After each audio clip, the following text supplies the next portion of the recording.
여러분 반갑습니다. 반갑습니다. 명지대 정책과 명예교수 조동근입니다.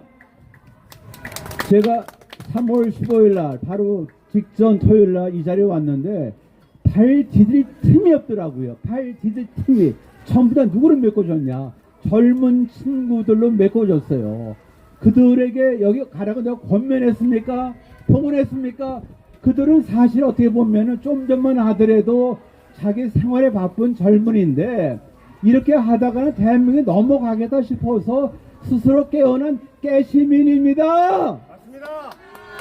봅시다. 약한 고리가 어딥니까? 저쪽에 샤이 광주 사람이 다 같은 생각입니까?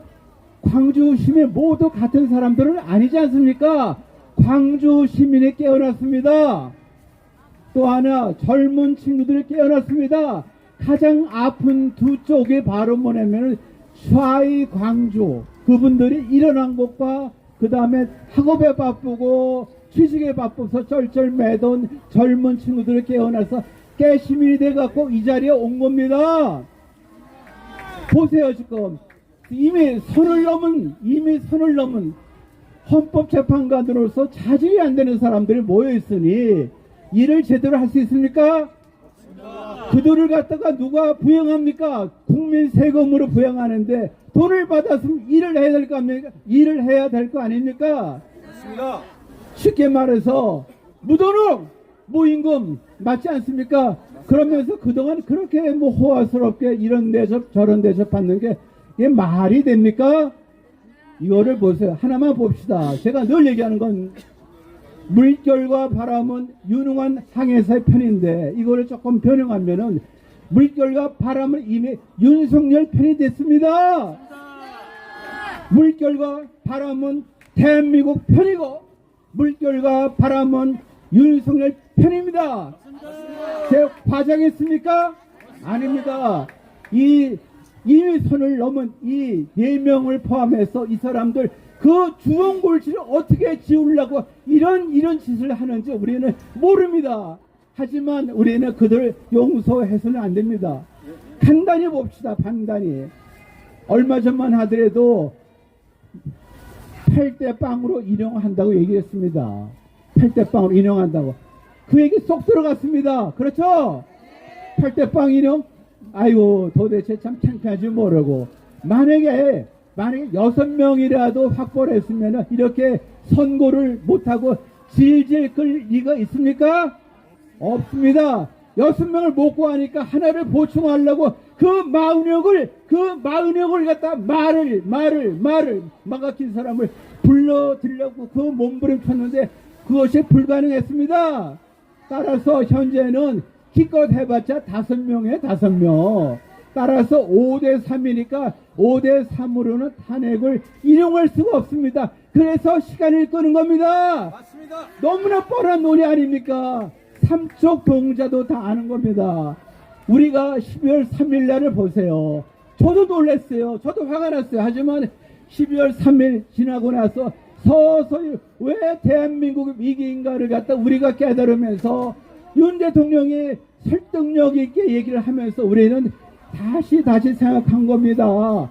그래서 가장 앞번이 뭐냐면 계몽룡이라는 겁니다. 계몽룡.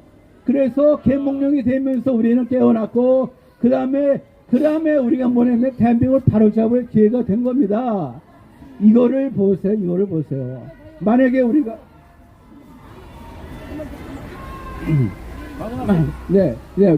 만약에 우리가 지금 이 고비를 넘지 못하면요, 그 다음에 조기 선거 그런 거 올지 모릅니다. 그럼 누가 됩니까? 그러면 대한민국을 갖다가 그냥 그야말로 진성합니까? 중국하고 쉐시하는 사람에게 대한민국을 헌납할 겁니까?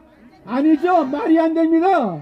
따라서 오늘 힘들더라도 버스가 떠나기 전에 버스가 올 때까지 기다려서 우리가 우리 의사를 전달하기 위해서 이 추운 겨울에 온 겁니다. 하지만 3월달에 눈이 오는 서설. 어저께 눈 오고 오늘 햇빛이 나지 않습니까? 대한민국을 축복하는 태양입니다. 따라서 우리는 뭐냐면은 끝까지 논리 이걸 잃지 말아야 됩니다. 생각해 보세요. 이 민주당은 탄핵 비즈니스를 했어요. 탄핵 비즈니스, 제가 말을 잘못했습니까? 27건의 탄핵을 발의하고 전부 다 변호사를 누굴 붙였습니까? 민변! 우리 법연구에 그런 사람 붙여주고 탄핵 비즈니스를 하고, 그 다음에 그 속초당한 사람은 자력으로 자비로 변호사를 달래니까 얼마나 힘듭니까? 그 순박한 곽종군이는 돈이 없으니까 그걸 이용해서 변호사를 대주겠다 해서 그 대신 양심 선언해라. 그게 말이 됩니까? 안 됩니다. 무슨 양심 선언이야 도대체. 위증 알아내, 위증 교사 그 이상의 위증 강요가 되는 거 아닙니까? 따라서 그 무리수를 쓰다 보니까 이렇게 변한 겁니다.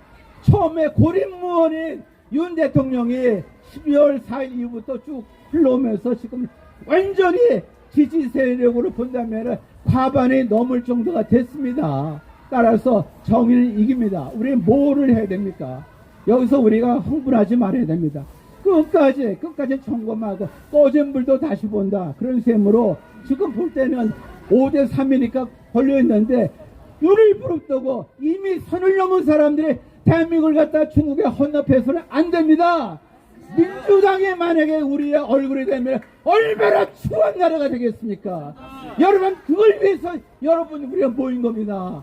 따라서 우리는 뭐냐면 논리적으로 공부를 해야 되지만 때에 따라서는 만약에 그 한 가능성 1%가 된다 하더라도 우리는 그걸 막기 위해서 몸부림을 치는 겁니다. 주변에 보세요. 저 젊은 친구들이 도대체 누구의 사주를 받았습니까? 무슨 보상을 받았습니까? 그거 아닌데 다 모이는 거 보면은 그야말로 물결과 바람은 유능한 대한민국 편이고, 대한민국을 지키기 위해서 자기의 권력을 갖다가 다 버리고 그야말로 내란죄를 뒤집어 쓸 뻔한 윤석열 대통령이 있고, 이 자리에 여러분이 있기 때문에 대한민국은 기본 고잉 끝까지 무궁하게 전개되고 발전할 것입니다.